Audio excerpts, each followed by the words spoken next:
The Liv Morgan and Dominic storyline is on fire right now, and a hot take going around is a lot of people want to see a ladder match between Liv Morgan and Rhea Ripley with the custody of Dom on the line. They want to run it back 20 years later, and at first I thought this was a meme. I said, you know what, this is a joke, but it's getting to the point where I actually want to see Liv Morgan and Rhea Ripley in a ladder match with Dom on the line. I think that would be so interesting. I think it would be the perfect time for Dom to turn on Mommy and throw her off the ladder, only to finally join forces with Liv Morgan. Staying on the topic of Liv Morgan, the next hot take says that Liv Morgan is not championship material, and I couldn't disagree more. I think Liv Morgan is the perfect world champion right now. She's in one of the hottest storylines right now, and I saw a tweet showing that she's generating the most views out of everything happening on Raw, and when your champion is having a storyline that compelling, that brings all those eyes to the product, you are a good champion in my opinion. Madden Davis says that Rhea and Liv can have the feud of the year if done right,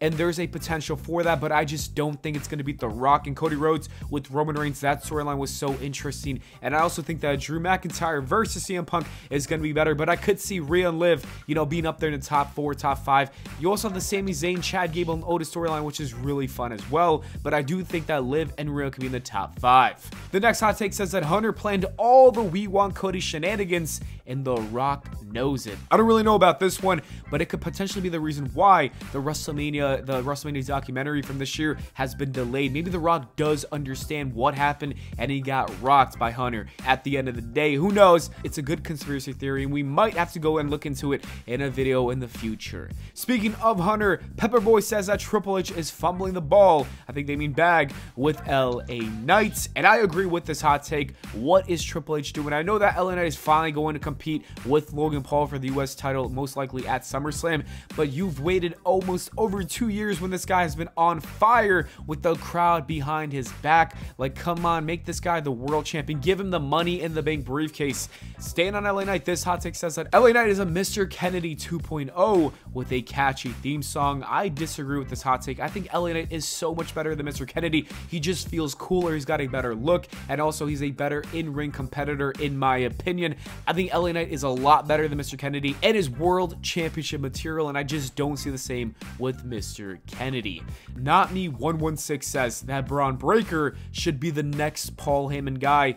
I 1000% agree. I think everybody agrees with this hot take. Braun Breaker and Paul Heyman will change the game for the next decade. The next hot take says that MJF is the hottest wrestling star in the world. I think that's what ITW means, but I disagree. I disagree because I think that Drew McIntyre, I think that Roman Reigns, I think that Seth Rollins, I think that The Rock, now that he's back and also in the mix, I think all those people are bigger names. You have to be in the WWE to be the hottest star in wrestling, in my opinion, because that is the biggest wrestling promotion. Whether or not you want to agree with that, that is just a fact, and that's why I think those names are bigger. And you can even throw Cody Rhodes into the mix. There's so many people in the WWE that are bigger than MJF. I do think if MJF joined WWE, he might be the hottest wrestling star in just a matter of months when he does get there, because he's really good. But you just can't be that guy when you're in AEW. That's my opinion.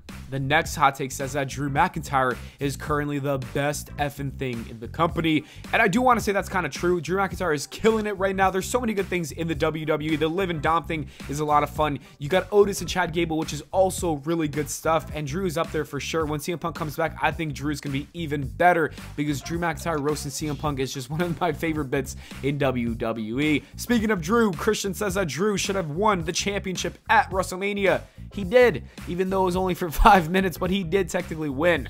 L. Daly says that Finn is so overdue for a world title run, it is criminal. He should beat Priest for it, and unfortunately, I do not think he should beat Damian. I think that the order of the champions is going to be Damian Priest right now, who drops it to Drew McIntyre, who drops it to CM Punk, and then after CM Punk, I could see Gunther winning it, and that's when I think Finn could maybe get in a feud with Gunther or CM Punk. Around that time, that's what I would do, but right now, Finn should not win the world title. There's other people and other storylines that should happen before Finn wins. The next hot take says that Otis might be the hottest babyface in 2024 after turning on Gable, and there's a chance that could happen because Otis is getting Stone Cold Steve Austin pops right now in the WWE. That storyline is red hot, and just wait until he has that match with Chad Gable at SummerSlam. It is going to be hot. The next hot take says that Austin Theory will be a top babyface, and I completely agree. I think Austin Theory as a heel was kind of underrated, but as a babyface, I think he will really shine. This hot take says that Shawn Michaels' second run was the best return run in the history of wrestling, and you can make the argument for this. I do think that it was a great run. The only other argument you can make is Edge, because Edge returned after 7 or 8 years of never coming back, or maybe even CM Punk after returning after a decade. We still gotta wait and see what happens with his return run, but as of right now, I would say that Shawn Michaels had a great run and is definitely up there with Edge. Tweety Fruity says that Brock Lesnar might be the greatest seller of all time, and he's definitely up there. This is a good hot take. I think it's either Brock Lesnar or Randy Orton. Those are the top 2 sellers in my opinion. The in-ring psychology behind their selling is superb. It's not overselling, it's just the right amount of selling, and it feels so real. So I say Brock and Randy are top 2. Roger Allen says that Seth Rollins is underappreciated, and I actually saw this quite a few times. I don't think that's the case. I think Seth Rollins is properly appreciated. I don't think he's overrated. I don't think he's underrated. I think he's properly rated. Shruby says that nobody in WWE or AEW has the potential to beat Ric Flair and John Cena's 16 world title record. I would say that Randy is next in line. I think he's going to get the job done, and I would love to see it. The next hot take says that if WWE didn't have The Rock in the Attitude Era, it would have been the same as the 2017 through 2019 era of WWE, and that's just not true. Come on, we had Triple H, The Undertaker, Kane, Chris Jericho, Mankind, and so many other names who could have stepped up and taken that spot from The Rock. It was stacked. The Rock did great, but I do think there's a lot of other people that would have been perfectly fine in that role. This hot take says that AJ Styles is the reason why we survived the era from 2016 through 2018. And I had to really think about this, but honestly, yeah, AJ Styles was really good. He was a WWE champion. He was putting on bangers every single week. AJ Styles did really great, and that explains the next hot take, which says that AJ should get another world title reign. I don't think that's the case. There's just so many other people right now. I love AJ Styles. He's great. He's doing really good work right now. His turn on Cody was really fun stuff, but AJ should not win. We got Cody. We got LA Knight. We got Seth Rollins, who's coming back. We got Roman Reigns, who's coming back. We have Chad Gable, Sami Zayn, Kevin Owens, Randy Orton. There's so many people. I do not think that AJ needs another run at the World Championship. Style Foreman says that Randy Orton after 2011 hasn't been that good.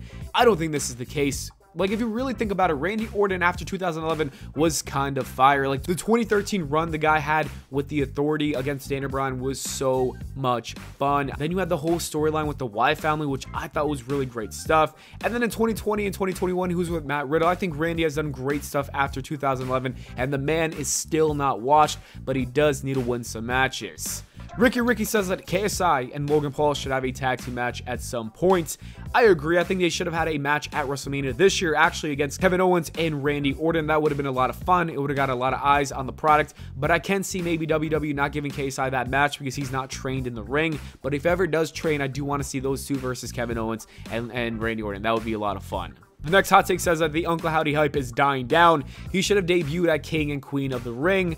I don't think it's dying out right now. I do think it has gotten a little slower, but I don't think it's dead. I think when he does debut, it's going to shock the wrestling world, and I think a lot more people are going to like it than they realize, especially the casual audience. Like, look at the Liv and Dom story. A lot of people were like, this is boring, but the casual fans, the audience, they love it. So I think the same thing is going to happen with the Uncle Howdy storyline. Speaking of horror characters, this says that they should retire horror characters. I completely disagree. I think if anything, we need more of them because it is so fun to see those kind of characters come to life in the WWE. I know it's 2024 and it's harder to believe in kayfabe, but still, I don't care. I love The Undertaker. I love Kane. Bray Wyatt was really good. The Fiend was awesome, and I can't wait for Uncle Howdy, and I wish we get more characters like that. This hot take says that they should have not teased The Rock versus Cody feud. When they did, it was too early to tease it because now fans will be waiting for that, and it will make everything Cody does before then seem like filler. That's a good hot take, honestly. There's nothing else I can say. I do think that people will feel this way, and I kind of feel it a little bit in my body. So you know what? I agree with this hot take. This hot take says that Cody Rhodes will go down as top 5 of all time in wrestling.